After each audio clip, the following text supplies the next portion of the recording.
Welcome to the Across the Spoilerverse podcast. I'm your host, Paul, aka James Bond. And this week we're joined by Greg from Real Rejects. We've also got a sponsor, Surfshark VPN. Greg, how's it going? Are you excited with all the news this week? Finally, some positive news! There is so much news. I did not realize how much news there was until Paul's like, hey, I outlined today's show, sends me this document. So much news in there. That's why you're the breakdown master, the master at preparation. Are you feeling okay? I know you've been recovering this week. I'm a little under the weather myself, but the show must go on. You doing all right? Yeah, I've had a cough pretty much every night for the last 2 weeks, just constantly coughing through the night. One of my kids went into A&E on Friday for a couple of hours, so just been a stressful time, but positive thoughts. Everyone says we're being too negative. With Greg, we've finally got some good news. We'll have to focus on the positive. Let's do it. So you guys might have seen that the strike is over. We will be covering that in just a bit, but as always, we're going to break down the weekend box office figures. Talking about being positive, it's not been that good for the Expendables 4 or Expendables, as I call it. Unfortunately, off a $100 million budget, it's made $8.3 million, and it has been quite a big flop based off that opening weekend. Now, every time we say it's a flop based off the opening weekend, they say, well, it's still got a big run. That's fair enough, but comparing it to the other movies, the first film made $34.8 million first weekend, second one, $28.6 million, third one, $15.9 million. So it was on a downward trend, but $8.3 million off a $100 million budget. Not that positive, Greg. Actually, I realize that now. What are your thoughts on it? I think if there's a shot for it to rebound because of the fact they have Tony Jaa, Iko Uwais, that's where they have an opportunity to potentially rebound is in an international market. To me, this is a massive disappointment. I think the Expendables franchise is fine. I've never really been in love with it. I've kind of liked all the first three, but like part three got a lot of flack for deciding to go PG-13 instead of R. So this was supposed to be the return to form. And to me, there's no excuse. I've previewed a lot of the reviews on it. To me, there's no excuse for why they shouldn't have had, at very minimum, the best hand-to-hand fight scenes. You got Jason Statham in here. You got Iko Uwais from the Raid films. You got Tony Jaa here. This should have been killer. Even if the movie's plot and story and dialogue sucked, the fight scenes should have been the talk of the town. And supposedly that's not even that great.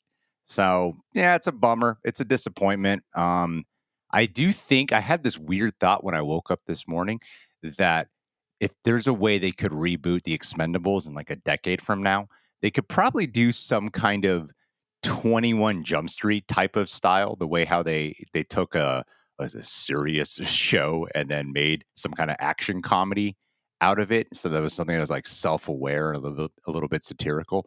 I think they could do that down the road with an Expendables reboot, as opposed to this machismo serious thing. Something that's a little bit more tongue in cheek. So there's hope for the franchise yet. I've never actually sat down and watched any of them. I'm Oh, a big fan of most of the cast, but it's always just been on in the background somewhere. I know what it's about, but I do kind of feel like the SAG after a strike might have affected this a bit. I know sure. sometimes we talk about how when actors can't promote it, it doesn't make a massive difference in our opinion. But however, with this having such a big cast of 80s action stars, I feel like they could have done a lot of creative things that unfortunately they can't do because of the way things are going in the world at the moment.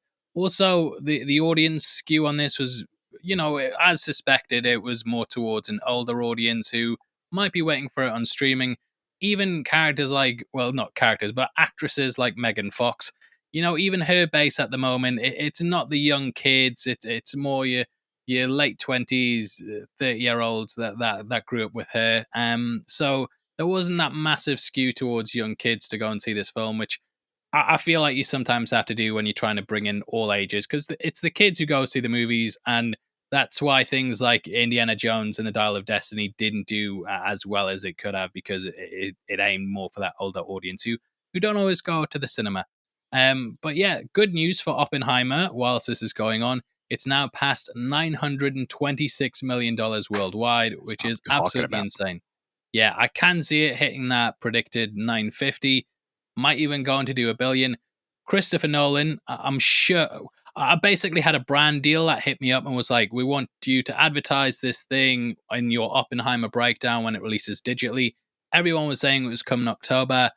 We've now had to kind of move things about because the digital release is coming November, and I feel like Christopher Mm. Nolan's pushed that back, and it might actually hit the billion if it's got that extra bit of time just to continue in the IMAX format. It hasn't got much competition at the moment.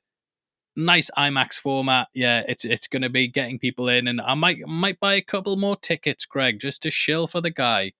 Yeah, I want to see it again. I've been dying to watch it again because we have Yeah, the theater out here, the Universal City Walk, where Nolan tests his films there, and Barbie had the IMAX release, yet Barbie did not play at that theater, which is the one that people flock to for IMAX. So even Barbie couldn't edge their way in. They kept it at Oppenheimer, even on the weekend Barbie was having it. But I'm pretty sure it's getting booted when that Taylor Swift movie comes out. yeah, That's a big deal out here. I yeah. even got tickets for the Taylor Swift movie. Biggest movie of all time by the sounds of it. I can't wait. Yeah. But speaking I'm of very Barbie, excited. Actually, I'm I sure you cannot are, wait. Greg. I'm sure you are. But it's not the Taylor Swift podcast. I'm sick of it. So you're seeing it everywhere. What do you mean it's beaten No Way Home? I'm furious. Make real cinema. Yeah, so speaking of Barbie, this comes from Eric Davis.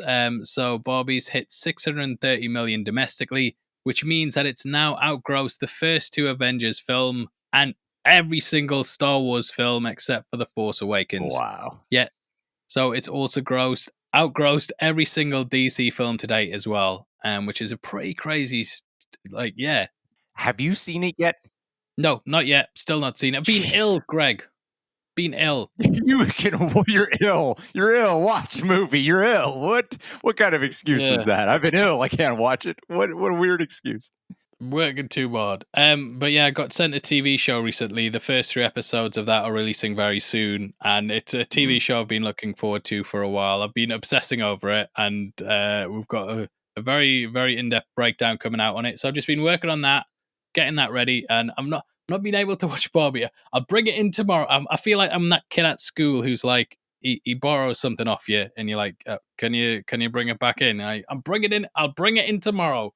I promise you, Greg, this time next week I'll have seen Barbie. I'll promise you that. I won't, so don't ever bring it up again. There's been so much edification on my end and then the rest of the world's end that I'm so hoping you like it. I just want you to walk out going, I like this movie. I've seen those comments where people are like, no, Paul, stick to your guns. Don't watch this movie. No, you must watch it one day. Sit down with your Yeah, wife and enjoy it. I'm going to pander to both bases and I'm going to say I read the Wikipedia, and then it's kind of like, oh, he's not really seen it, but he knows what's happening. So, yeah, another statistic that's come out. Bad news on this one, Greg. Mission Impossible Dead Reckoning Part 1 has ended its domestic run, earning just 172 million, which makes it one of the Yikes. biggest flops of the year, unfortunately. I feel it was mainly down to the release date. I remember going to see, I think it was the fourth Mission Impossible on Boxing Day, and that Hmm. felt like the right time for Mission Impossible to drop.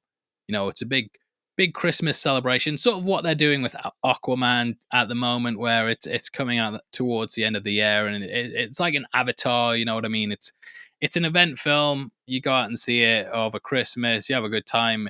You're not there day one necessarily, but over the holidays, people go out to see it. Whereas I feel releasing it when they did, which was the weekend after Indiana Jones and just before Barbenheimer, kind of put it in a weird place where it was kind of sandwiched between, a film that didn't do so well, but then two films that did absolutely insane and just ate up all the box office. So unfortunately, that's not done that well. We obviously have part two coming soon. I'm guessing the studio is going to be worried. I'm guessing Tom Cruise is going to be a bit annoyed because obviously Top Gun Maverick did so well. A lot of people kind of felt this was a spiritual successor to that almost. And I feel they expected the same audience for Top Gun Maverick to turn out for this. And clearly they haven't, which is a shame because it's quite a good movie. Just, yeah, obviously didn't interest people enough to go out and check it out. I don't think it generated as much of that desire for repeat viewing as well, even for a lot of people who really liked it. I think the other ones kind of provided that cinematic experience. And yeah, I mean, is so hindered by the amount of stacked releases. Oppenheimer and Barbie were immediately following the release, so it makes sense that it would be that affected. At the same time, like I was not one of the people who was super enamored with the film, and I liked it overall, but I wasn't in love with it. And I'm a huge fan of the French. I've seen every one of them multiple times, and yet even as a massive fan of it, I was like, eh. Like I saw that actually a fun little fact here because I saw it on Dolby, and then I went to IMAX. I bought tickets and I watched on IMAX opening weekend just to kind of get my second opinion in. And every Mission Impossible film, starting from Ghost Protocol, their IMAX scenes, they would take up the entire screen. Like that was part of the event of the cinematic experience. Top Gun Maverick would have that too, where they shot it with IMAX cameras. But then in this movie, it never converted. It never did the full IMAX experience, which was kind of a letdown. And a lot of people, when they were leaving the screening, were let down by it too. And apparently, because of the fact this is just a rumor, but I firmly believe it because I know they shot this with IMAX cameras, so it made no sense to me why it did not fully convert. Is that it costs extra money to have that conversion happen in a movie, and Tom Cruise did not want to throw down for that due to the fact that it was only going to be playing in IMAX for 1 week. But I do think that would have helped generate a little bit more buzz and excitement and necessity to go watch it in that 1 week that it did release if they did convert it. But then again, it was just 1 week. So I understand Tom Cruise's decision to not want to ultimately make that conversion. As a fan, though, of IMAX camera experience, that was a massive letdown to not experience it with the true IMAX experience. I can't actually remember. Maybe your cinema ripped you off, but I can't remember if it had the switching aspect ratio. But maybe it didn't. Maybe Tom Cruise. That's going to be the new conspiracy theory. You know, when there's been all those conspiracy theories where people go to the cinema and like, no one's here, but it says it's sold out. This is the new one. It says it's IMAX, but there's no changing. Yeah. So yeah, well, bit sad for Tom.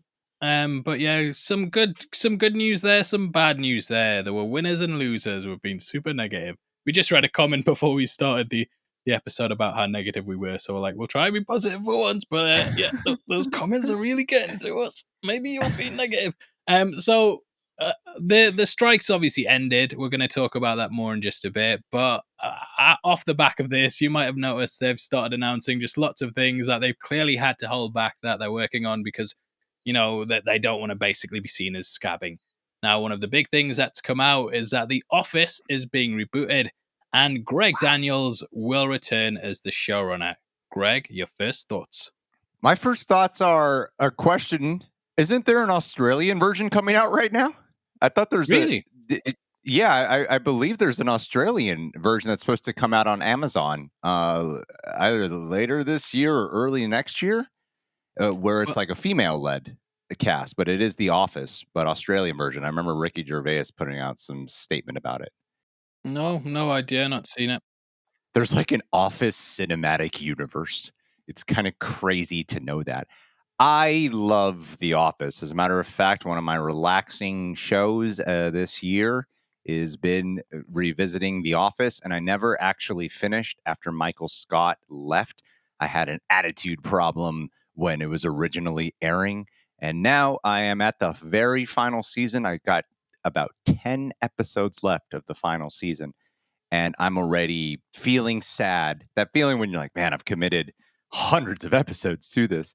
I'm already feeling sad at the thought that I have to eventually say goodbye to this. So there's this one part of me that is semi excited. I don't know if the right word's excited. I'm intrigued because it's Greg Daniels that there could be something of quality to it.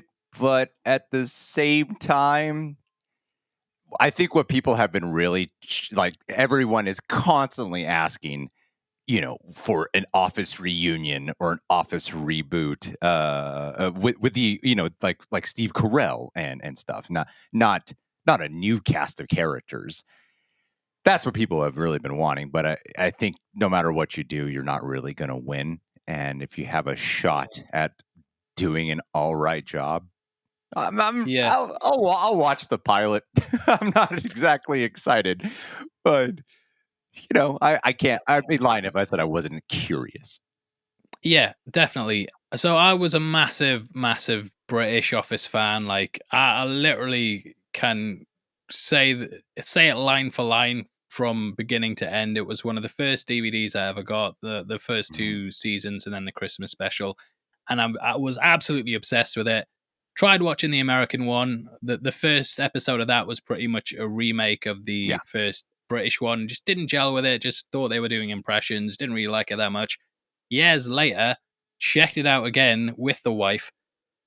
Loved it. Thought genuinely think it's one of the best TV shows ever made. You know that British one always has a special place in my heart, but I actually think at some points the American one surpassed it. the second season they make it their own in the second season. They were trying to mirror to they didn't know how to just make it their own in the first season. And then after 40-Year-Old Virgin came out, they found a way to redo the show where they found their own voice with all the characters Yeah, and the style and changing Michael Scott. So even when I restarted it, I skipped the first season. I just start from the second season. yeah. So me and the wife love it. We've watched it through 3 times, I think, in Oh, total, nice. because every year or so we try and watch through The Office. And yeah, I asked her. I said, "Have you heard they're rebooting The Office?" She said, it's difficult, isn't it, when she doesn't talk that posh. It's difficult, isn't it, when people love something so much and they want to bring back the good old memories, but it's never quite as good as it was. And ultimately, it kind of leaves people a bit disappointed. And we just hope as fans that, they can recapture it, but it'll never truly live up to it. And I went, whoa, you've been so negative. I'm sick of you. But yeah, she's kind of a bit like that on it. I feel the same. It's such a beloved show. I think it's dangerous. I mean, even in the first place, though, I thought making an American version of it was dangerous, and then obviously turned out to be what it was. Rebooting it's a bit different. I'm guessing that because Greg Daniels is involved, they're gonna get some returning cast members as to do maybe cameos. Mm. Get people watching, be like, oh, I've heard Jim shows up this week. We'll have to check it out, that sort of thing. So I'm guessing that they're going to do stuff like that. I don't feel like it's going to run as long as the other show, like the first version of it, because that just went on for seasons and seasons and seasons. So it probably might manage one or two, maybe three, and then they'll kind of go from there. But I don't feel like it'll ever truly live up to it. But prove me wrong, guys. I think it just needs to get to a second season because Greg Daniels is kind of like the Sundance Kid. He always needs that second shot to really perfect it. Even with Parks and Recreation, which I believe he might have been behind too, that needed it had a kind of a similar trajectory. First season was kind of all right, didn't jive too well, and then they really reformulated their focus with their lead character and the cast for their second season, and that's when the show becomes really great. So if they can survive to the second season, they might have a shot. But the difference is with The Office, it is just such a massively beloved show, and I think it's pretty apparent the fan base for the American version just that continues to grow. The zeitgeist for it just continues to expand, and people discover it way more than they discover the British version. And it's going to be it's kind of hard it's going to be a big comparison game.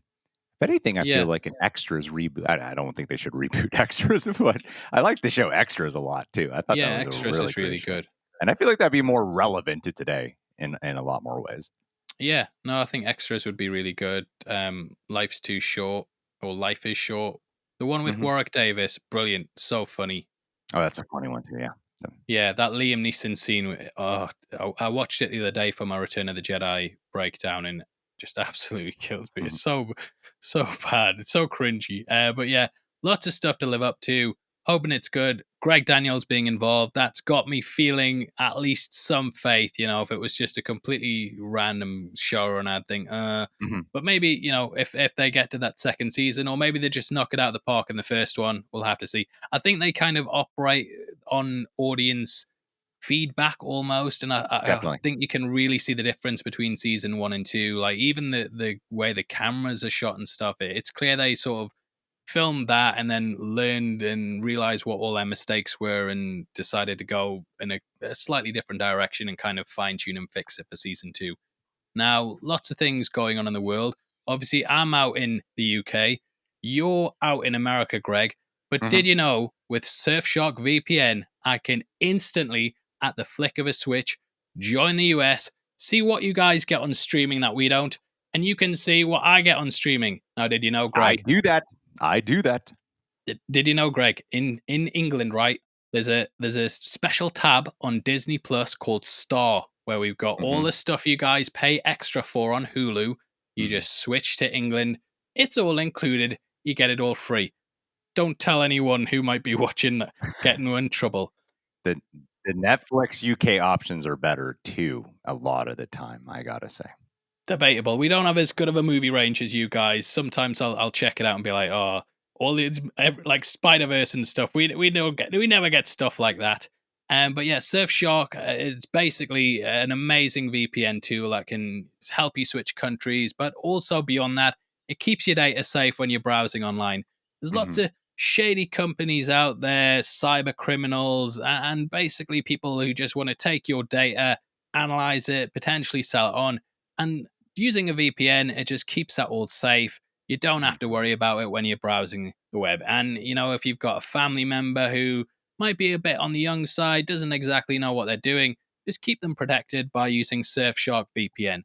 That also helps with YouTube too. And as you guys know, if you've been following the channel, our Terminator 2 breakdown that got blocked everywhere outside of America because a certain studio decided that they did want to give us the rights to do a breakdown on it.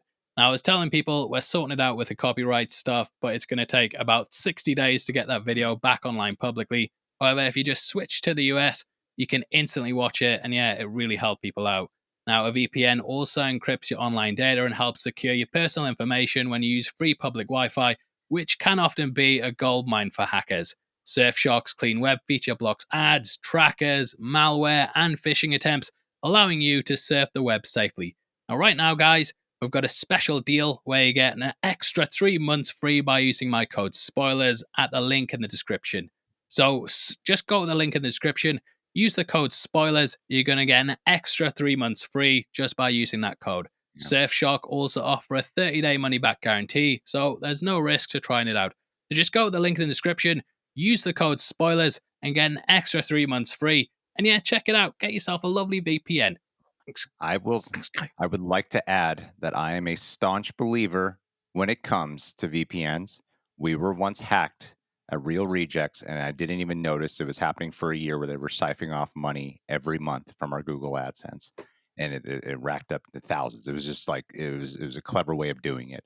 So ever since then, I have been very adamant about enabling VPN on my end. So yeah, Yeah, for protection, I really believe in it. I really do. yeah.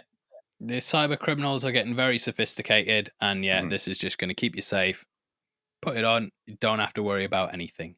Hmm. Now, looking forward to the future, Greg, we've got a lot of positive news to finally talk about. Finally. The WGA strike is pretty much over. Now, it's not 100% over. There's a tentative deal in place, needs to be signed, but as you know, it's very, very rare that these things fall apart. And the fact that they've agreed on it, got things in place, it's very positive news. Greg, I've put a link to the statement. Do you want to Mhm. read it? And I'm just going to sit back and go, oh, thank God. This is really positive. I love this. Dear members, we have reached a tentative agreement on a new 2023 MBA, which is to say, an agreement in principle on all deal points subject to drafting final contract language. What we have won in this contract, most particularly, everything we have gained since May 2nd, is due to the willingness of this membership to exercise its power, to demonstrate its solidarity, to walk side by side, to endure the pain and uncertainty of the past 146 days. It is the leverage generated by your strike in concert with the extraordinary support of our union siblings that finally brought the companies back to the table to make a deal. We can say with great pride that this deal is exceptional with meaningful gains and protections for writers in every sector of the membership. That is a very different tone and tenor than we are used to when WGA is talking about the contracts. Love to Yeah. hear it. Love to hear it. But this is the path to getting back on track. Thank God, because it has been like I can't even remember when this thing.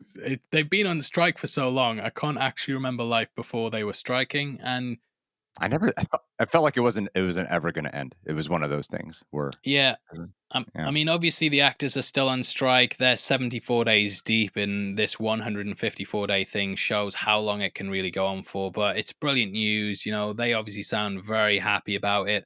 Like I said, it's not Hmm. 100% in place. It takes weeks and weeks to get lawyers drafted in to check over, read over all the fine print, get everything signed Sure. off, then start setting up contracts to work on things and blah, blah, blah. But in terms of what's going on right now, the WGA have said there's no need to continue striking. If you have a project you want to work on, you're able to go back to. I believe they've said you're able to go back to that. And for example, today Craig Marsden's confirmed that The Last of Us 2 has begun. They've started working on that season. All the talk show hosts, the late night ones where they had to stop doing them because there were writers involved, they're able to go Drew back to work. Barrymore is so happy right now. She is splendiferous with Yeah, she should. her recent change, man. She should have waited the week. If I she'd know. given All, it a week, yeah, all you had to do was wait 1 week. Reacted too early, man.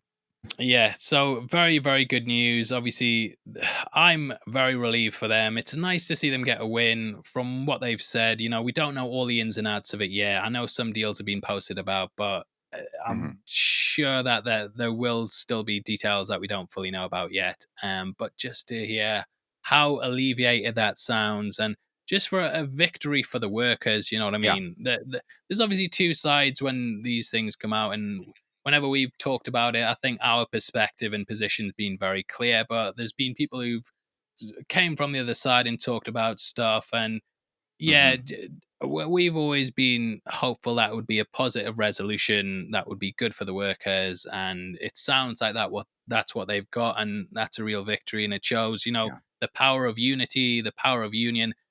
I know a lot of people made a hell of a lot of sacrifices. They went a very long time without getting paid, stood their ground, and yeah, it's worked out. And hopefully, Hollywood appreciate the fact that they've got these people back and can get back to work and start making money again for them. I'm get, we have villainized the studios and stuff, but I'm guessing it would have been stressful for them too, kind of having to sort things out. And as much sure. as they've been painted out as the bad guys, I'm gonna sound like I'm scabbing before, but you know what I'm trying to say, Greg. It's not a nice situation to be in for anyone. Like, Of course. it's just not nice having to deal with this stuff. Everyone wants to go to work, everyone wants to be creative, everyone wants to make Yeah. money and support themselves, live financially stable, and just to have stuff like this, it's stressful on every single party.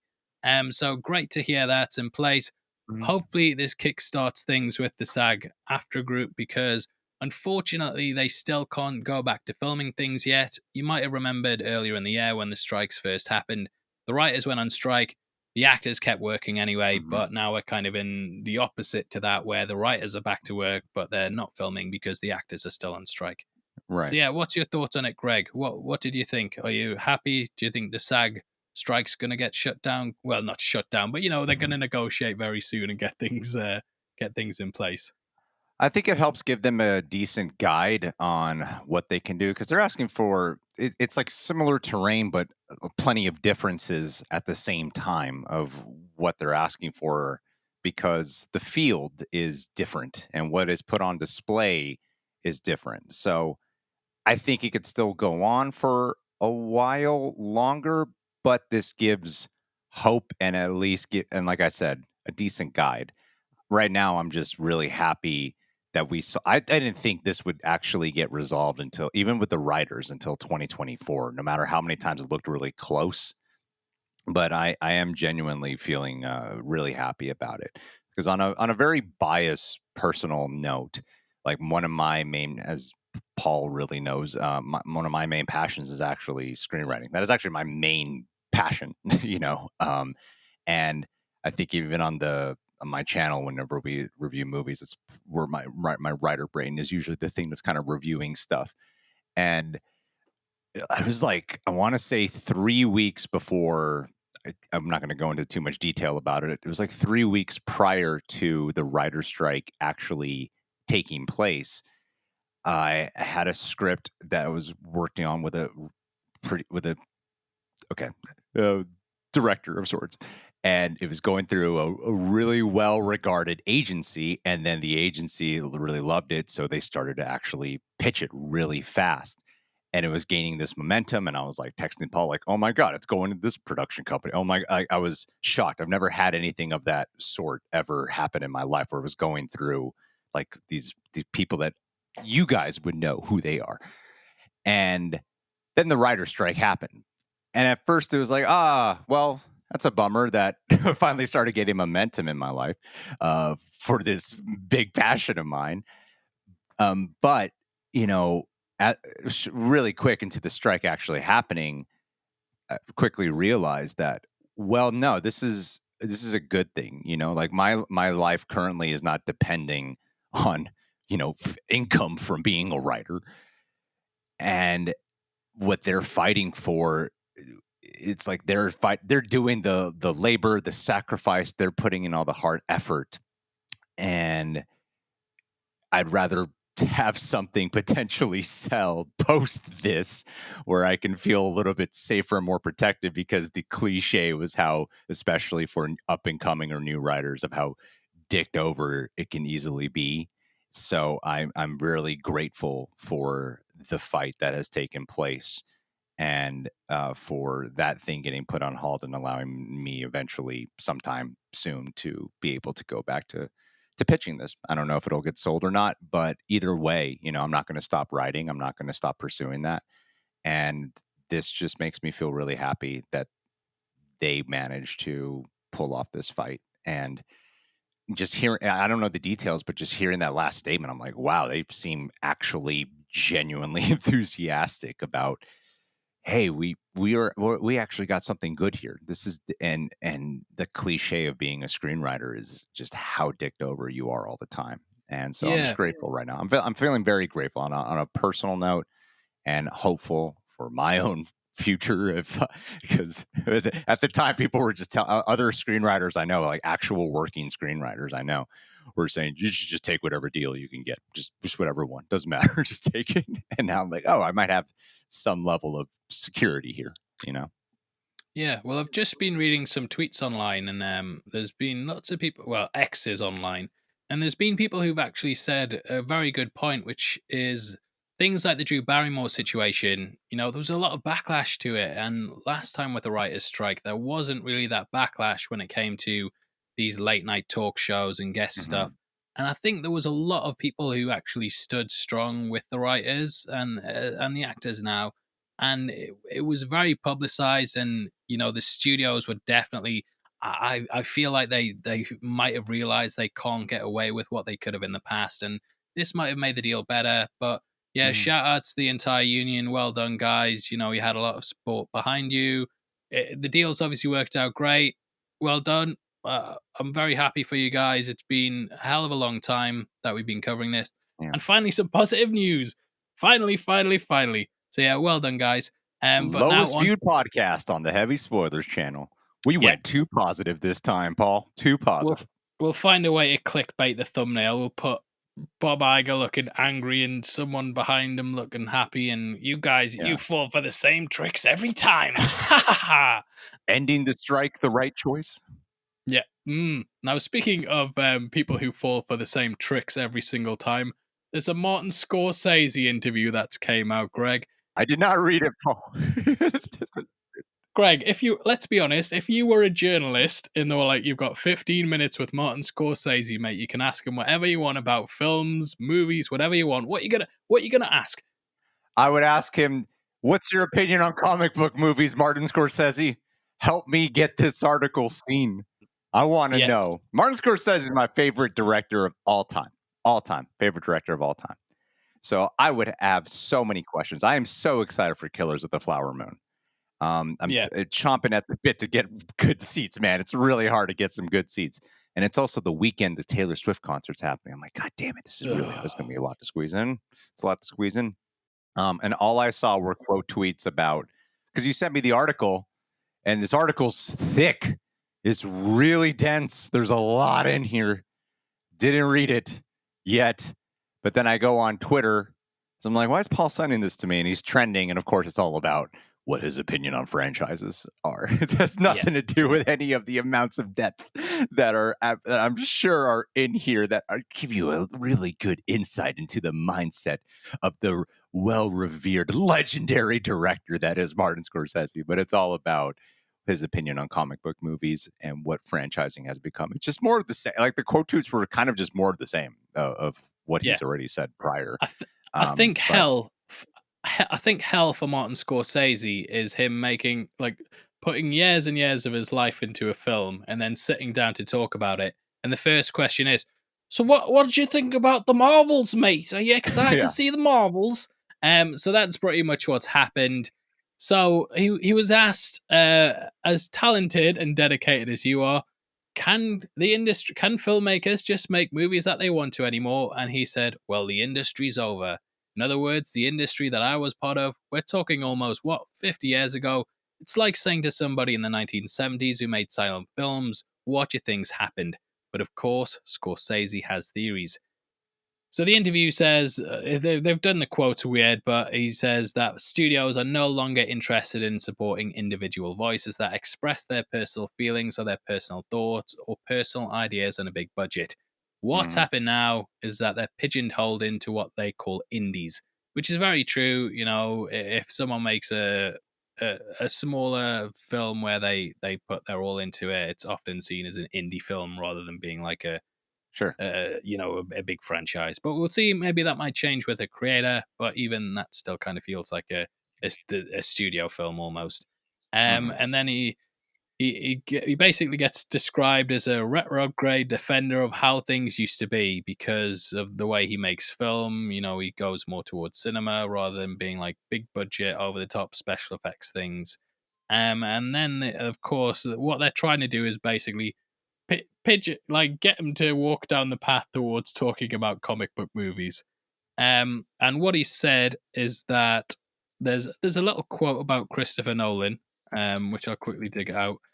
So he thinks what the danger of films and the comic book entertainment industry is that it's what it's doing to our culture, because there's going to be generations now that think these are the only movies, that's what movies are. And then the hmm interviewer said, I think people already think that. And Scorsese replied by saying they already think that, which means that we have to then fight back stronger. And it's got to come from the grassroots level. It's got to come from the filmmakers themselves. You'll Right. have, the Safdie brothers, and you'll have Chris Nolan, you know what I mean? And hit them from all sides. Hit them from all sides and don't give up. Let's see what you got. Go out there and do it. Go reinvent. Don't complain about it. But it's true because we've got to save cinema. So he's very much seeing it as, the comic book. I don't. The thing with Scorsese, right, is whenever someone asks him this stuff, that there's sometimes will be a point where he actually admits that he doesn't really watch comic book movies all that much anymore, or he hasn't really hmm seen that many. And I personally don't feel it's necessarily a comment on comic book movies. I think it's more just the fact, say instead of comic book movies, the film industry just kept making anime movies over and over and over again, and it like anime adaptations, and it got to a point where they were very clearly made by the numbers. They'd kind of lost their love and they were just knocking them out because they thought they made money.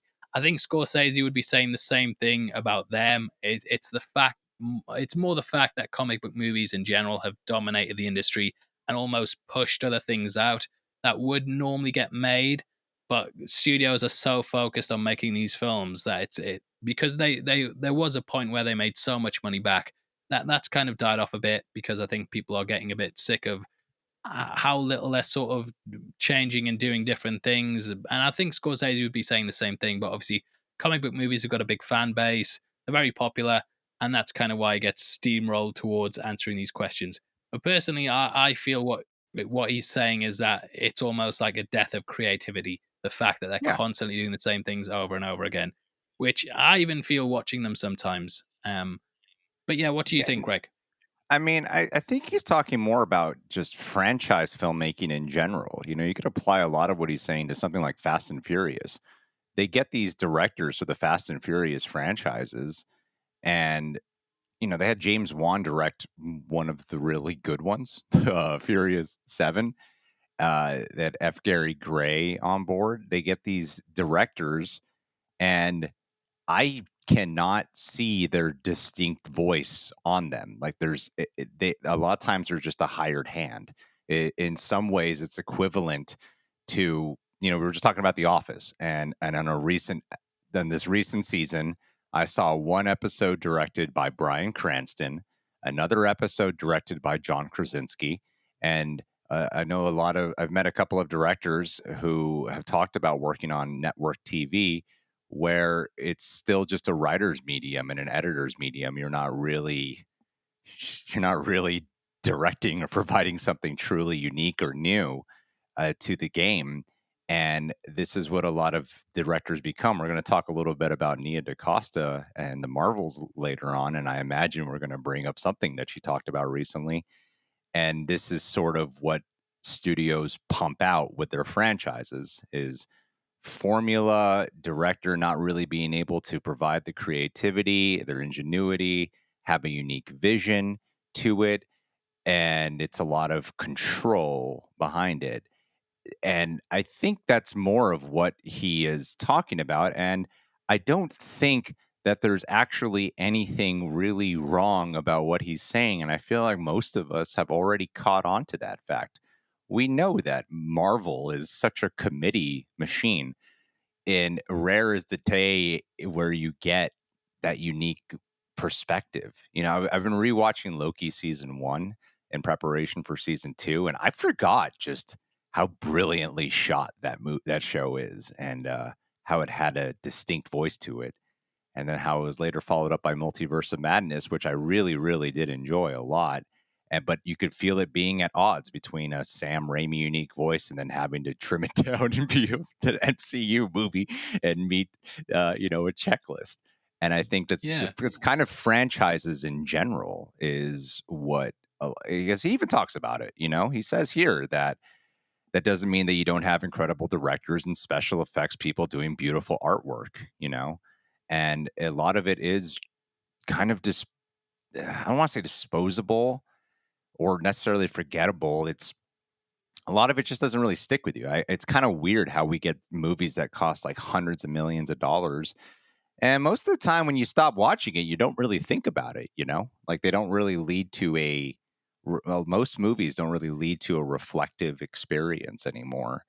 And it's kind of always been that way, I think, like a large quantity of them. But if we're talking about the truly big films, the big box office ones, a lot of times you don't really walk away thinking about it. And I think that's why I champion like what Barbie did, because that could have easily been such a there's one scenario of that movie that could have been the exact movie all of us thought it could have been, of a typical kind of comedy and riddled with just advertisement and whatnot. And at the end of the day, it still really feels like Greta Gerwig made the movie she wanted to make, which is the last thing I think most of us probably anticipated before watching that movie. Even if you like it or not, it's still clearly her distinct voice. And I think that's kind of what we need a little bit more of. Because doesn't he talk about?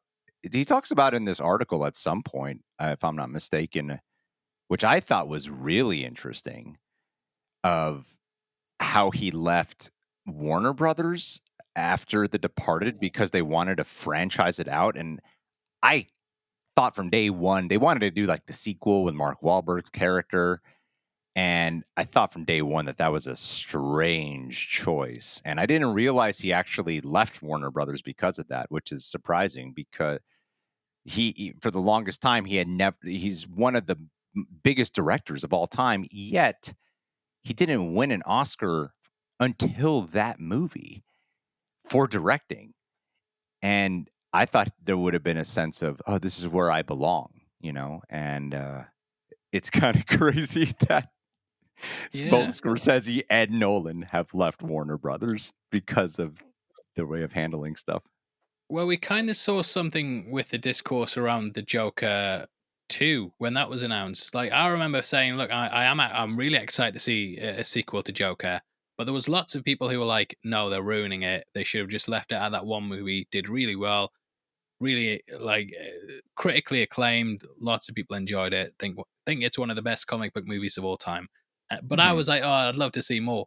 And there was definitely a discourse around that though, where I could totally see things from other people's point of view, where they were Sure. saying they're franchising it. They're making it shallow. They're only doing a second one because the first one made money. They don't actually care about the Right. art or the story of it. And yeah, I can see exactly what he's saying. And there was a recent example, Greg, Werewolf by Night. They've just announced that they're doing a color version of it, which is it's obviously because there are people out there who just won't watch black and white things, and the studio is just like, make it color. They bring those people in, which totally disregards the entire point of of Werewolf by Night. It was meant to be a play on the B movies of the 50s, those horror films, and Yeah. playing that up in the Marvel universe. And it even had a bit at the end where it turned to color, and I'm just thinking Yeah. like, Storytelling you've choice. just yeah, what are you doing? Like, you don't understand why you made this in the first place. And Hmm. things like that really kind of just scream to me that exactly what Scorsese's saying. And I agree with him. I enjoy comic book movies, obviously. I wish he'd just sit down and watch some, and he might change his mind. But I think what he's criticizing more is the franchise idea, where it's like, let's just make the same thing over and over again and make as much money as possible. He sees films as being an art form, whereas studios often see them as being a way to make money. And lots of people are hung up on the Christopher Nolan comment. Scott Derrickson actually posted a tweet before, which he's now deleted, basically saying, "How do I tell Martin Scorsese that Christopher Nolan directed the Batman trilogy?" But I think what Scorsese's saying is, But we all you know, know, we all know that yeah, we know Nolan. the Yeah, difference. yeah, we Yeah, all know that no one needs to be freaking pedantic about the damn thing. We know there's a difference with that. You know. yeah. And I think like Nolan, obviously, he set the grounds for like the next 10 years. That the Dark Knight and Iron Man, those set the grounds for the next 10 years of comic book movies. Hmm. Amazing Spider-Man. Yeah, Amazing Spider-Man was the perfect example of something that was just like, they've made this darker because it's a bit more like Nolan's stuff. And yeah, it's I do feel like it's almost a waste of an interview, but obviously, these sites want clicks and they want people to get outraged about it and be like, what's this old man talking about? And it's like, well, he's one of the greatest filmmakers of all time. You might not agree with him, but you should respect his opinion. And we saw something similar with James Gunn recently, where he also did the same thing, talked crap about movies, but he's a filmmaker. He has his own points of view. I think Martin Scorsese is like an amazing filmmaker, and he doesn't just make gangster movies. You know, like he has such a he does have a wider genre than people realize, and I don't think I know Rotten Tomatoes is not the end all be all, but I'm not sure if he has a single rotten movie. I could be wrong about Yeah. that, but yeah, I Cape don't know. I Fear, think maybe. which one? Cape Fear. I'm gonna quickly Google that. That would be my Cape guess. Fear. I love Cape Fear. That is such a good movie. You don't No, like the Cape Fear? original. Oh, original, so much better. So much better. I've seen I like 75%. the original too, but I love what Martin Scorsese did with the reboot, with his Yeah. version. I thought he really made it his own. I really love that one. He even kept the score the same. What you talking about, made his own? Oh, dude, But 75% critics, 77% audience score. I I thought De was Niro wrong was again. so scary in that one too. He Oh was yeah, De Niro terrifying. was great. Yeah, Yeah. I like Nick Nolte's performance. I just Come on. love the original so much that it's like, please don't remake it. Please don't Sure. remake it. But yeah, moving on onto something Martin Scorsese. I'm sure he can't wait to see it. The Marvels. So obviously, there's been lots of talk about it this week. There was a weird report. It's been kind of back and forth because the initial budget was reported to be 130 million, and Yeah. then I feel like Disney the next day were like, whoa, no, we've spent loads. Talking about extras, Greg. Before, have you seen Mhm. that bit with Les Dennis where he's Mhm. on the phone and he's trying to get the tabloids interested in him again. And he's Yeah, like, yeah. "No, tell him I was down the market. I seen Les Dennis down the market, and he was spending a shitload." And then he hangs up. I feel like that's what Disney were doing, where they're like, 130 million. No, we spent a shitload on this movie. Yeah, we overspent if anything. So yeah, according to the what budget Disney have put out, it's a 274 million budget. The UK, right? We're desperate for people to come spend $200 million in this country. So if you come over here, we're going to give you a tax break. So that 274 million, they get a $55 million tax break because they filmed in the UK. Obviously, we Mm, get some of that 200 million. You know what I mean? So you can see why they're doing it. And that drops it down to 219, I think. But it's still okay. a very, very expensive movie. Yeah. It's a So big climb. yeah, which is crazy. And it's only about a 90-minute movie as well, which that was the thing that shocked me the most. I'm like, how are they spending this much money on a 90-minute movie when Oppenheimer's $100 million budget on a 3-hour movie with a much bigger cast? Can't fully get my head around it, but yeah, Nia DaCosta's been out doing the rounds talking about stuff. She made it very clear that Kevin Feige's taken control. Obviously, from what we've heard behind the scenes, there's been lots of reshoots on this movie. Reshoots, did I say? Reshots there. There's been lots of reshooting there. So you can see how they ballooned up the budget. It was also shot during COVID. So again, makes a lot of sense. Greg, the big question on everyone's lips: will it make a billion? Will it make Oh, $1 billion? no way, man. I mean, Captain Marvel did really well because it was Captain Marvel really had the benefit of not only being sandwiched between, Infinity War and Endgame, but the Infinity War, I want to say post credit scene was right with Nick Fury. Yeah, yeah, The way they set it up was, oh, Captain Marvel is going to be very important to what segues us into Endgame, and it was also the time too where we didn't have many female superheroes, still don't really, but that was a really big deal at the time as well, and it really had the benefit of riding that momentum. This does not have anywhere near as much interest, like it costs about as much, if not more, to produce than Ant-Man and the Wasp: Quantumania. Again, trailers are Rotten Tomatoes is apparently a bigger deal than trailers are, but looking at the trailer views, the trailers have not matched the view count of Ant-Man and the Wasp: Quantumania. As we all know, Quantumania severely underperformed at the box office. This has to do better than Quantumania to make a profit, and I'm rooting for it. The movie does look fun. I'd like it to be good. I'd rather have a good Marvel movie than a bad Marvel movie. But right now, it doesn't seem like audiences flock to movies that are just okay. And it still needs to be special in some regard, or else we're all just going to, most people will just wait for it to come out on Disney Plus. Then there needs to feel some importance or necessity of seeing it. The benefit, Dune has been pushed out of has been pushed to next year. So it doesn't have to compete with that.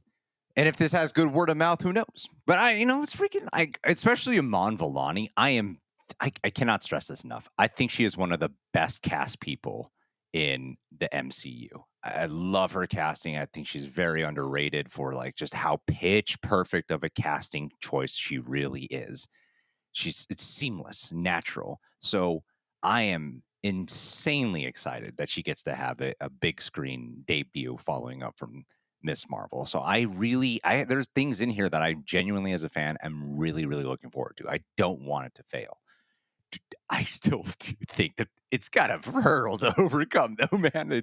It doesn't look, some people will argue, I've seen both sides that are just very much convinced it is for sure going to bomb, and there's the other side that are for sure convinced it's going to 100% succeed. And to me, I am apprehensive. I don't. Right now, I am currently leaning towards it is not going to make the money that Disney is hoping it'll ultimately need to make. But I would love to be wrong. I would love to be wrong, especially with this one. I would. Disney's had a really bad year, and lots of Oh things yeah. have bombed. I think the way I personally don't think it will perform that well. I think it'll do okay. I don't think it's going to knock it out the park. I have heard there's actually quite interesting stuff in it, like incursions and ties towards that. So that might draw people out for second weekend viewings and stuff. I don't think it's going to completely bomb, but I think it's going to be sort of around the Ant Man and the Wasp Quantumania level.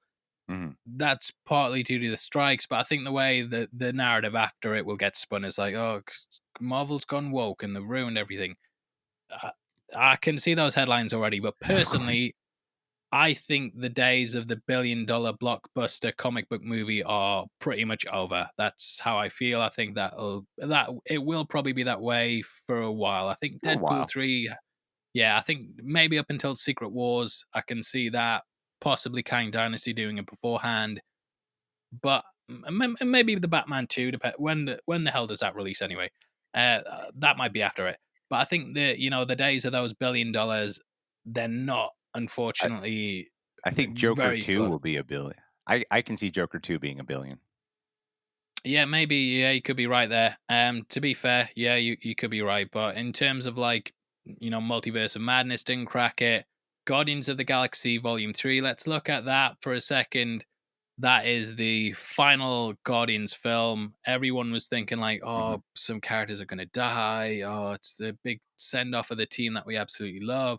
One of the most popular teams in the MCU. Well, probably, you know, up there next to the Avengers. Maybe can't think of any other teams other than those, and maybe Thunderbolts haven't had a movie yet, but you know what I'm saying. So I think that kind of indicated where the interest was at, and the fact that that didn't break a billion, considering it was James Gunn's last movie, the Mhm. last film of this team.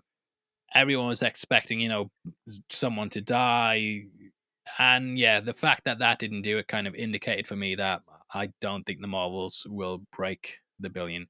Ms. Marvel, unfortunately, great TV show, hasn't done that well viewership wise. Mhm. Secret Invasion hasn't done that well viewership wise. One Division, which introduced Photon, really, really well. So yeah, that might put people in. And obviously the first Captain Marvel movie did really well. So I do think it's got the basis there to do quite well, but I just can't see it cracking that billion. However, like you said, Dune 2 has moved, which I'm surprised they did that. I think I personally think the strikes might be resolved by the time that comes around, but you never know.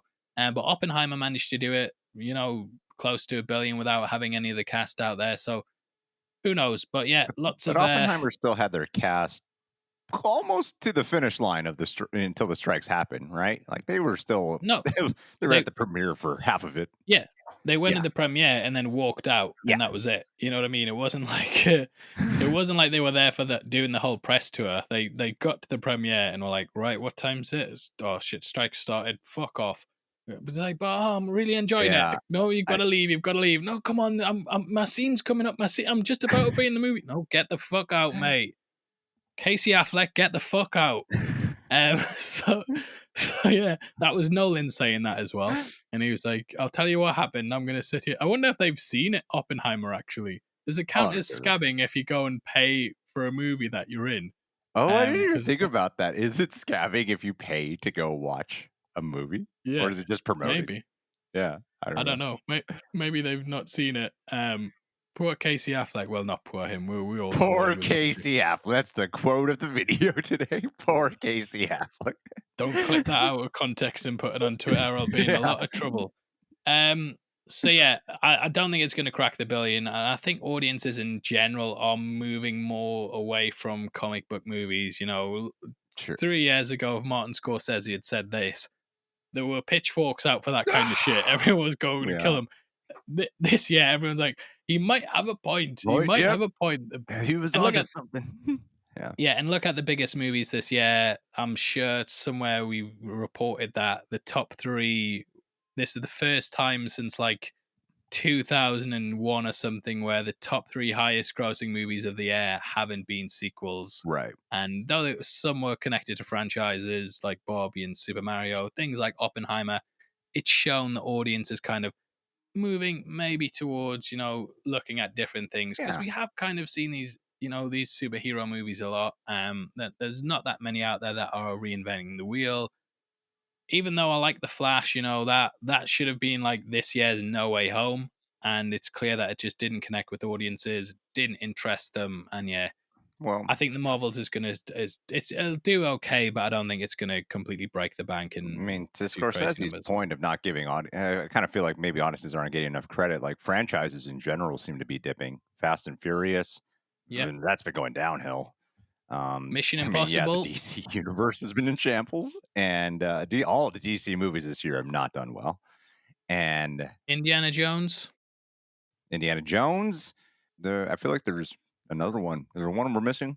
There's got to be another one we're missing.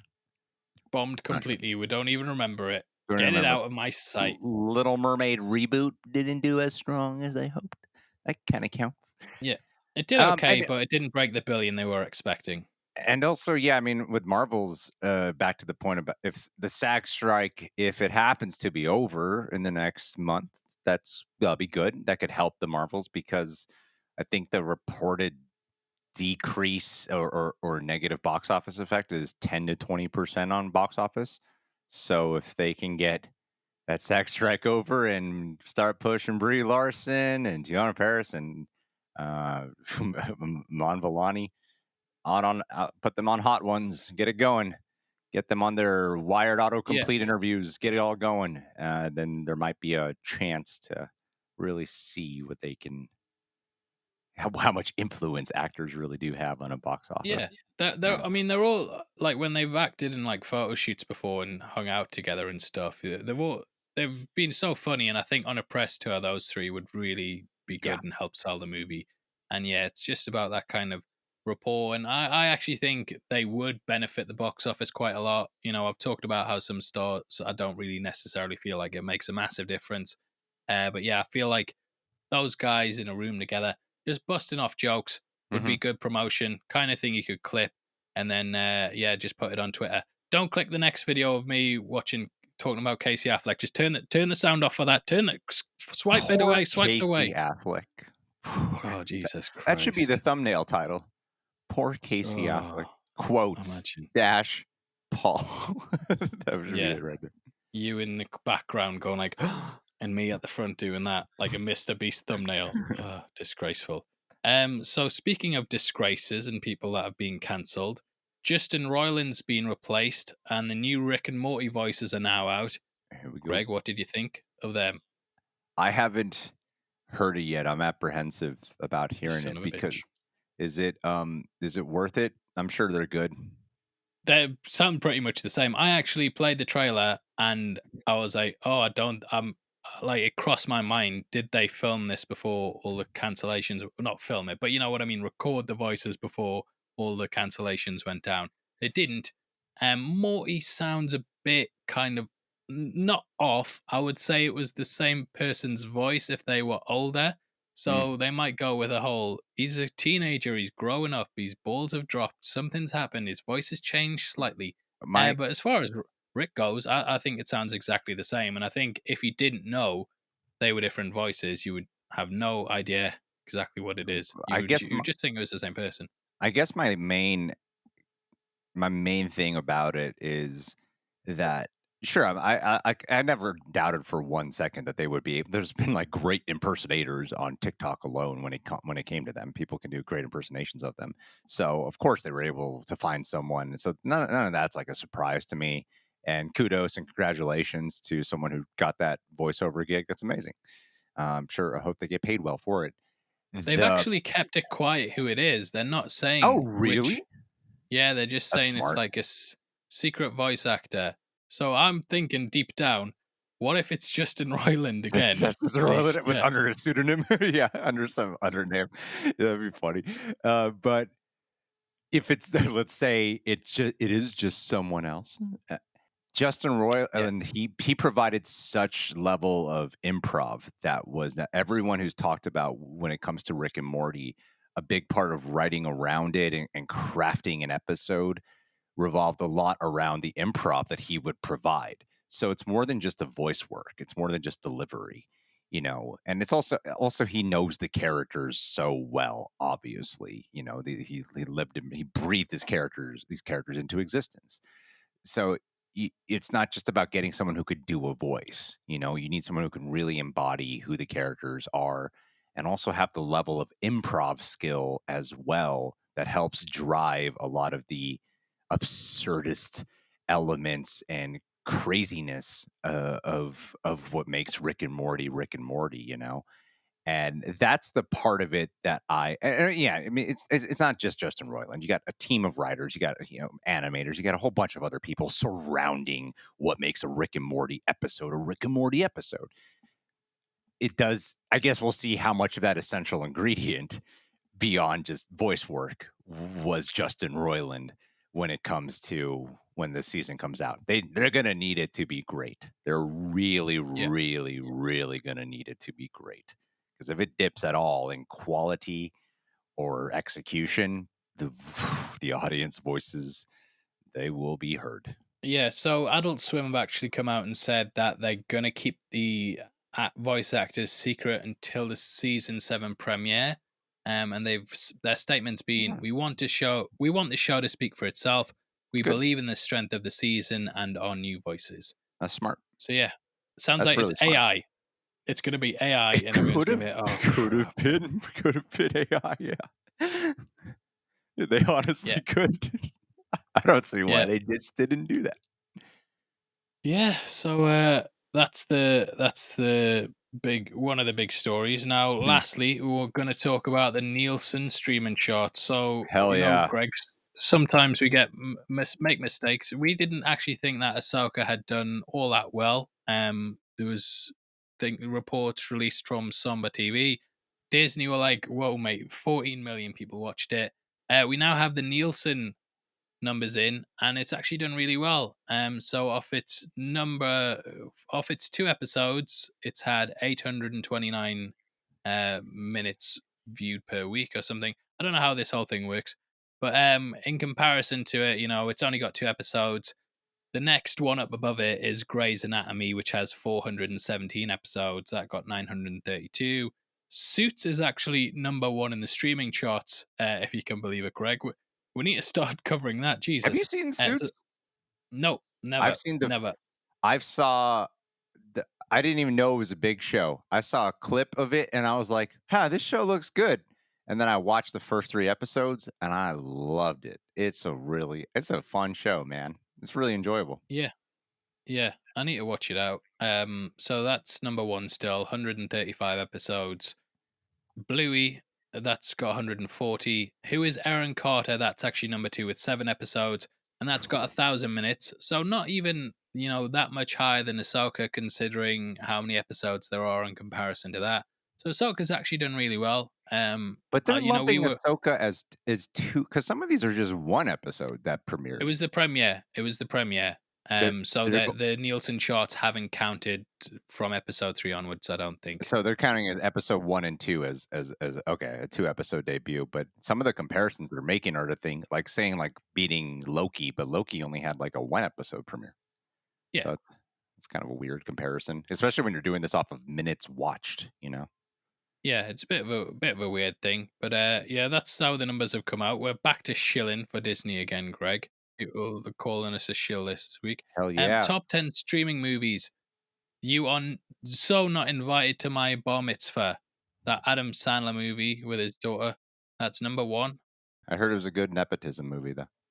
I watched half of it, and we were actually watching it last week, just before the podcast, and I kept checking my watch, like, oh, come on, please hit recording time soon. So I think I saw like the first hour of it. It was exactly what you'd expect, completely inoffensive high school drama about Eh. with Adam Sandler comedy.